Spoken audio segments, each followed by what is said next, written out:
Hello everyone, I hope you are doing well.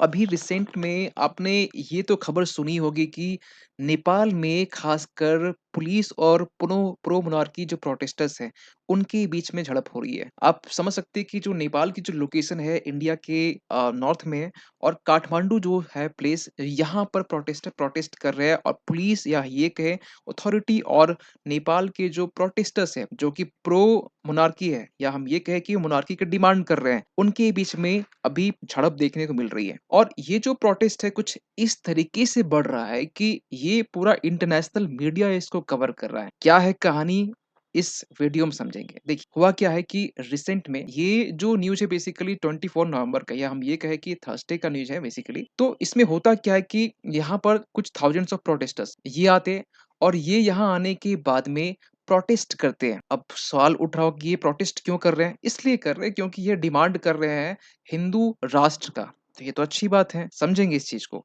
तो यहाँ पर जो नेपाल की जो अभी अथॉरिटी है, वो अथॉरिटी को भी समझेंगे कि क्यों नहीं वो खासकर इस डिमांड को के अगेंस्ट में क्यों है, और यहाँ पर जो प्रोटेस्टर्स जो मोनार्की जो प्रोटेस्टर हैं वो डिमांड क्यों कर रहे हैं। देखिए थोड़ी सी हम हिस्ट्री में जाना चाहते हैं, और थोड़ा हिस्ट्री में आपको बताना ये भी चाहते हैं कि नेपाल की जो पॉपुलेशन है, रिसेंट की हम बात कर रहे हैं, रिसेंट में, ठीक है, ये 81% से भी ज्यादा अभी हिंदू है। ऑफिशियल डेटा ये कहता है कि नेपाल में, और नेपाल एक ऐसा पहला देश है जहां पर 81% जो है वो हिंदू है। आप ये सोच के थोड़ा दंग होंगे कि नेपाल में 81% हिंदू, ये पहला देश। यस, इंडिया में पॉपुलेशन के अकॉर्डिंग 81% से भी कम है, ठीक है। अब बाकी आप देख सकते हैं रिलीजन बुद्धिस्ट भी है, और यहाँ पे इसके अलावा इस्लाम भी है, किरांत भी है, बाकी नौ रिलीजन की भी यहाँ पे कुछ परसेंटेज है। लेकिन ये हिंदू राष्ट्र डिमांड क्यों कर रहे हैं, इसको समझना होगा। देखिए हिंदू राष्ट्र डिमांड इसलिए कर रहे हैं, इसके पीछे रीजन ये है, कुछ कारण आपको बताना चाहते हैं कि सबसे पहला चीज तो पॉपुलेशन, यहाँ की पॉपुलेशन। दूसरी बात यहाँ पर ये है कि हिंदू पॉपुलेशन, जो यहाँ के हिंदू जो मेजोरिटी है, ये डिमांड अभी क्यों कर रहे हैं, अचानक कैसे हो गया। थोड़ा हम हिस्ट्री जाए तो हिस्ट्री से हमें ये मालूम चलता है कि 2008 से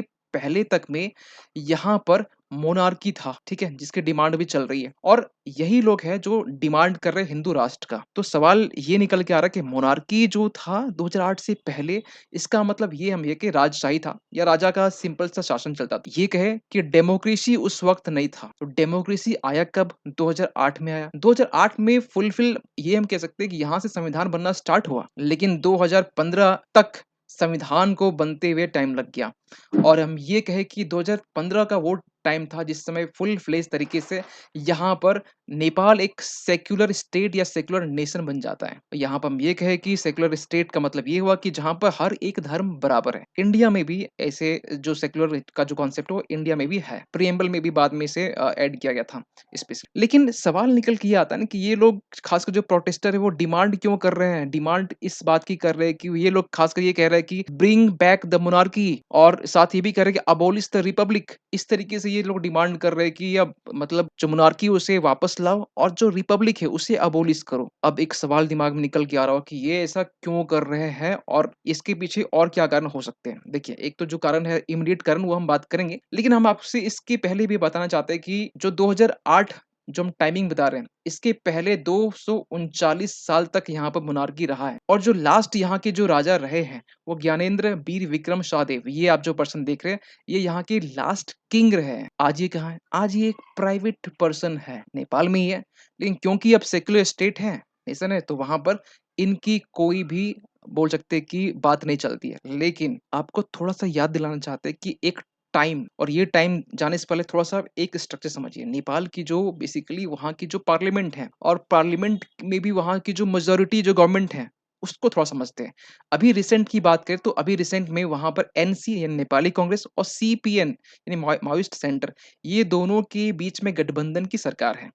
सीपीएन जो आप या नेपाली कांग्रेस, यहाँ से आप कह सकते हैं कि इनकी तरफ से जो प्रेसिडेंट है शेर बहादुर देवबा, ठीक है, और सीपीएन की तरफ से जो प्रचंड है, जो प्राइम मिनिस्टर है, दोनों के बीच में गठबंधन की सरकार है। यहाँ की जो पॉलिटिकल जो सिस्टम है बड़ा अनस्टेबल है, क्योंकि आप देख सकते हैं कि 2008 से लेकर 2015 अभी तक लेटेस्ट हम कह सकते हैं 10 बार सरकारें बदली गई, 10 बार। और इससे पब्लिक परेशान होती है, क्योंकि जिस देश में पॉलिटिकल स्टेबिलिटी ठीक नहीं होती है, इनस्टेबल होती है, वहाँ की जो गवर्नमेंट है, वहाँ की जो गवर्नेंस है, वो भी चरमराई सी होती है। तो हुआ क्या है?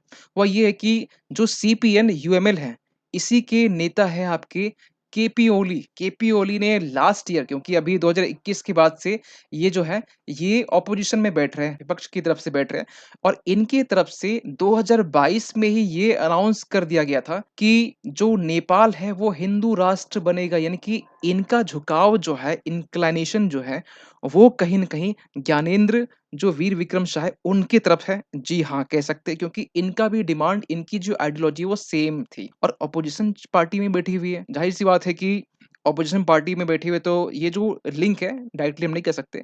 लेकिन हाँ, ये जो लिंक है कहीं न कहीं प्रोटेस्ट करने का, हिंदू राष्ट्र डिमांड करने का, मोनार्की फिर से वापस लेने का, वापस लाने का, ये डिमांड कहीं न कहीं आपको लिंक दिखाई दे रहा होगा। अब अब सुनिए ध्यान से। अब हुआ ये कि इसी बीच में यहाँ पर हम बात कर रहे हैं कि ये जो प्रोटेस्ट चल रहा है ना, ये प्रोटेस्ट एक मूवमेंट की तरफ चल रहा है। जो मूवमेंट है उसका नाम है राष्ट्र, राष्ट्रीयता, धर्म, संस्कृति और नागरिक बचाओ आंदोलन। इस नाम से ये जो मूवमेंट वो चल रहा है। अब यहाँ पर ना ये लोग डिमांड देखिए, ज्ञानेंद्र जो ये जो पर्सन है, इनके नाम पर यहाँ प्रोटेस्टर प्रोटेस्ट कर रहे हैं। लेकिन ये लोग डिमांड कर रहे हैं कि यहाँ का जो संविधान है ना, जिसे आज 15 के टाइम से जो संविधान जो बदला है, इनका डिमांड ये है कि 1919 में किंग बीरेंद्र के टाइम में जो संविधान हुआ करता था, वही संविधान आज के टाइम में इम्प्लीमेंट करना चाहिए। ये लोग इस बात की भी डिमांड कर रहे हैं कि किंग का तो रूल हो ही, ठीक है, साथ में मोनार्की का भी यहाँ पर सिस्टम लाया जाए, डेमोक्रेसी को हटाया जाए। अब यहाँ पे एक क्वेश्चन दिमाग में चल रहा हो कि ये लोग क्यों इतना खासकर डेमोक्रेसी से चिढ़ रहे हैं और मोनार्की को सपोर्ट कर रहे हैं। तो इसके कुछ रीज़न हैं। इसके कुछ रीज़न क्या है? पहला रीज़न तो ये है कि यहाँ पर जो पब्लिक जो खासकर बौखलाई हुई है, ये कह सकते हैं। सबसे पहला रीज़न है करप्शन। जो पॉलिटिकल पार्टी है, इतना इनस्टेबिलिटी होने के बाद में जो पॉलिटिकल पार्टीज़ होंगे, जो मेंबर्स होंगे, करप्ट अ, बिल्कुल ज़ाहिर-सी बात है, करप्शन में इन्वॉल्व होंगे ही। गवर्नेंस यहाँ पर ठीक नहीं है। दूसरी बात यहाँ पर ये है कि एक रिसेंट एक घटना यहाँ पर बताना चाहते हैं। यहाँ पर जो लोग थे ना, बैंक में जो पैसे जमा किए थे ना, वो बैंक में पैसे, उनके पैसे भी डूब गए।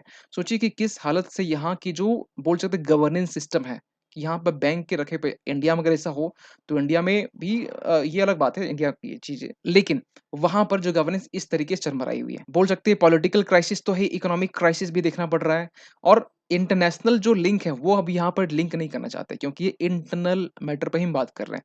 तो यहाँ की पब्लिक खासकर गुस्साई हुई इसलिए है क्योंकि यहाँ की जो पॉलिटिकल स्ट्रक्चर है वो बड़ा अनस्टेबल है। दूसरा रीज़न ये है कि यहाँ की जो गवर्नमेंट है, ऑपोज़िशन पार्टी भी है और यहाँ के जो लास्ट किंग रहे हैं ज्ञानेंद्र वीर विक्रम शाह, इनकी तरफ से, इनकी अगुवाई में यहाँ पर लोग प्रोटेस्ट कर रहे हैं, ठीक है? तो ये पूरा रहा इसके हिसाब से। लेकिन आपका क्या मानना है कि यहाँ पर ये जो लोग डिमांड कर रहे हैं हिंदू राष्ट्र का, ये इंडिया के लिए कितना सही है?